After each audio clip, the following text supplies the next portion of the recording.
terkait dengan pengujian yang dianggap oleh 3 panel hakim, kita seolah-olah menguji putusan MA nomor 23. Yang pertama terkait dengan legal standing, saya pikir itu bukan hal yang prinsip ya, karena bagaimanapun juga sudah ada putusan 90 ya terkait dengan presiden kemarin ya. Dan itu adalah mahasiswa juga yang melakukan permohonan. Jadi kalau kita dinyatakan tidak memenuhi legal standing, saya rasa itu bukan alasan normatif untuk ditolak. Maka kami meyakini 2 prinsipal kami, baik dari UIN dan juga dari Podomoro, salah satu mahasiswa hukum, miliki legal standing itu. Kemudian yang kedua terkait dengan seolah-olah permohonan kami ini membandingkan putusan MA, dan seolah-olah MK ini adalah sebagai pengadilan banding, dan itu bukan hal yang menjadi substansi kami.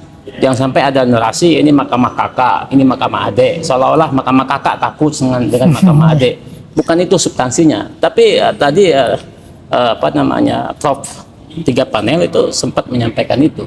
Jangan seolah-olah pemohon ini membandingkan putusan MA kemudian di challenge ke MK. Tidak seperti itu.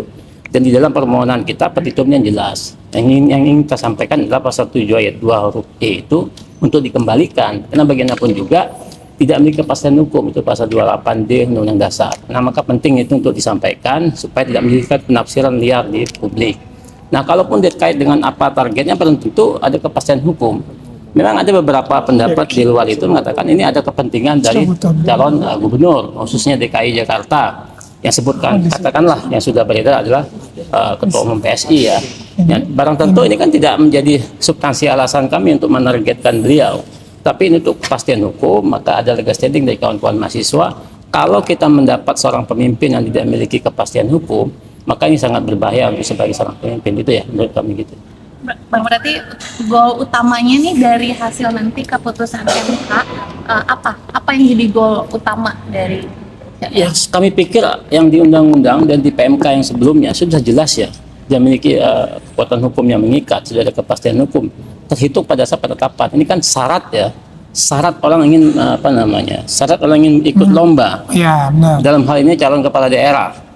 Nah, kalau syaratnya itu tidak dilaksanakan, berarti kan dia tidak memenuhi syarat. Maka penting untuk mengatur syarat ini. Saya rasa semua lomba lah ya, bukan hanya perlombaan pilkada, dan semua kepala desa juga diatur terkait dengan syarat usia.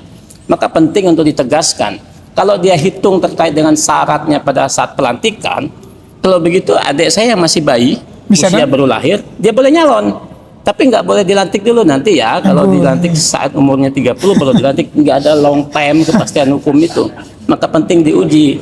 Maka harapan kita ya rasional lah kalau pasal ini diuji ya. Jangan sampai nanti pasal ini menjadi tidak ada kepastian gitu. Tadi kan hakim menegaskan bahwa ini waktunya sudah mepet menurut pemohon sendiri. Bagaimana dari Abang menanggapi? Ya nanti kita tambah yang itu profesi nanti. Oh ya. Pertama sebetulnya kami ini bukan menguji implementasi undang-undang, tetapi kami kemudian minta ke MK ini untuk menafsirkan itu, sehingga apa yang dikatakan hakim tadi membandingkan istilahnya mengadu antara MA dan MK itu tidak ada. Bahkan kami ingin minta penafsiran yang benar, karena memang itu kewenangannya Mahkamah Konstitusi, dan kalau memang wilayah implementasi itu bukan wilayah Mahkamah Konstitusi. Maka untuk memastikan itu, langkah konstitusional yang kita ambil adalah meminta penafsiran itu kepada Mahkamah Konstitusi. Oke, terus menurut Abang sendiri dari pihak Abang sebagai pemohon akan bisa mendapatkan goals yang dituju, dan apa yang akan disiapkan lagi amunisinya?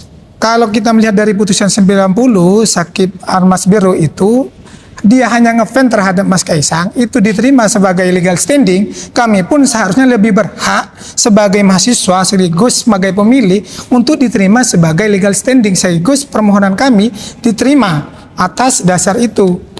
Bagaimana kemudian tafsir ini kan, tafsir itu ada, dalam pilkada itu kan ada dua, ada bakal calon dan calon.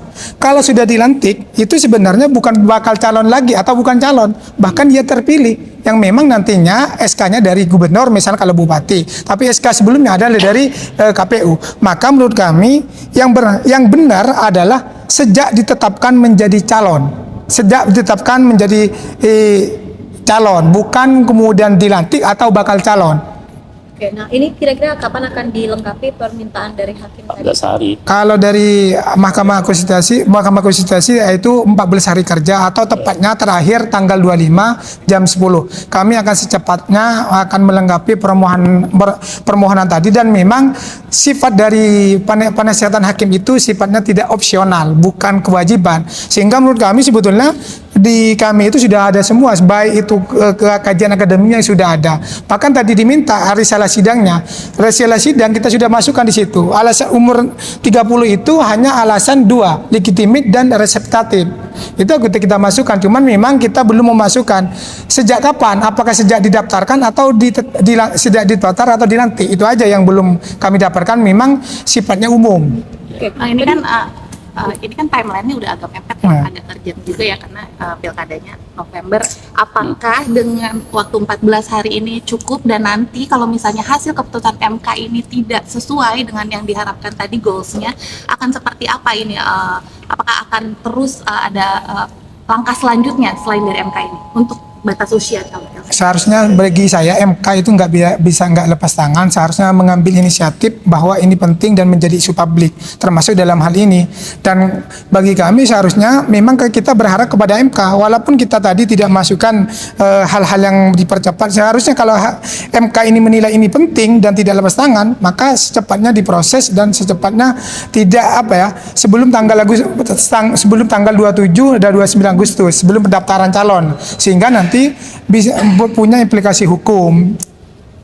Nah, ini apakah juga menjadi salah satu tujuannya untuk menumbangkan dinasti politik, karena kan ini dengan batas usia yang diturunkan ini kan indikasinya untuk memenangkan salah satu dari partai tertentu gitu. Nah, itu apakah ada ke sana? Bisa ini kayaknya ahli dalam politik dinasti beliau. Saya pikir itu kan pasalnya udah jelas ya, 107 ya, itu terkait dengan usia. Jelas. Yang nggak ada terkait dengan mendumbangkan dinasti siapa gitu kan.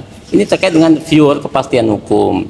Jadi prinsipal ini mahasiswa hukum, kalau seandainya seorang pemimpin yang dipilih tidak memiliki kepastian hukum, maka berbahaya untuk suatu daerah itu. Tadi saya sudah analogikan, anak kecil bisa mencalonkan jadi gubernur, tetapi lantiknya tunggu dulu dong. Nanti usia saya sudah 30, boleh dilantik. Ada long term waktu yang terkosong, itu gimana? Nah, maka penting ada kepastian hukum. Kalau ditanya terkait apakah ada tujuan dinasti tertentu atau ada tujuan dari anaknya yang katanya Pak Lurah dan seterusnya, itu nggak ada sampai ke sana. Tapi kalau teman-teman menafsirkan ke sana, ya itu sah-sah saja ya, gitu. Mungkin dari pemohonnya. Ini pemohon. Oh, ini pemohon. Ini ada dua. Ini dulu. Kenapa kalian mengajukan ini? Ini. Yang mana? Ini.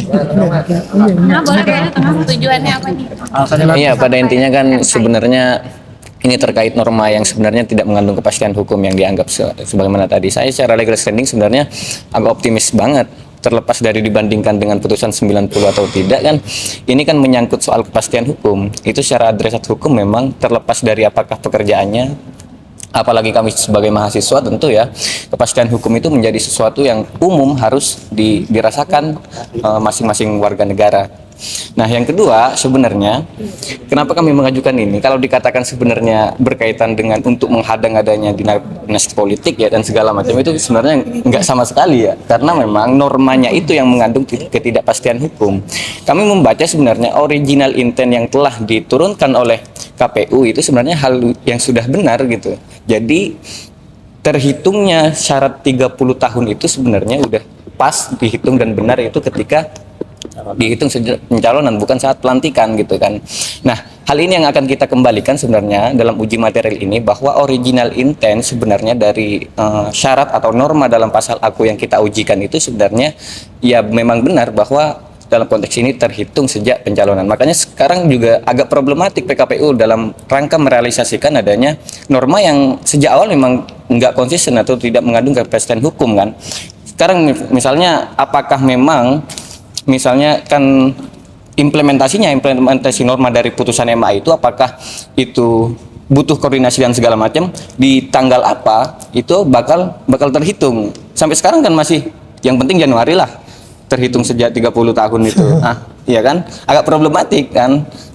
Pada tanggal berapa, apakah memang disesuaikan dan segala macam, itu kan masih problematik. Yang kedua misalnya, ini KPU masih mau membuka peluang lagi nih.